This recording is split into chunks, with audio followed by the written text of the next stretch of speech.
करो खोलो. नाही नाही नाही नाही हो दादा, 1 मिनिट. पहिलं आय कार्ड. हा, काय नाव? महेश शानिमे. हा, महेश शानिमे. महेश शानिमे. महेश शानिमे. शाणपण काय? शानिमे. शानिमे. कुठले? जिल्हा परिषद बांधकाम विभाग. जिल्हा पार. अपॉइंटमेंट लेटर कुठे तुमचं? Apartment service. दाखवा. ऑफिस. सगळ्यांचं अपॉइंटमेंट लेटर. तुमची पाकिटं दाखवा. तुमच्या खिशात किती पैसे आहेत? सगळ्यांचे पैसे तपासा. तुमचं नाव काय?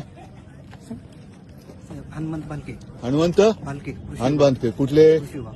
कृषी विभाग. तुमचं नाव काय? बालाजी बेवनाळे कृषी विभाग. कृषी विभाग. फोटो दादा या. तुमचं नाव काय? प्रदीप पुंजे. प्रदीप पुंजे. पुंजे. आणि महाराष्ट्रातले सगळ्यात सगळ्यात तुमचं अपॉइंटमेंट लेटर दाखवा. कधीपासून नोकरीत आहात? किती जणांना तपासलंय? तपासतोय सर. किती? नावं सांगा. पटपट पटपट. सर आपली पहिली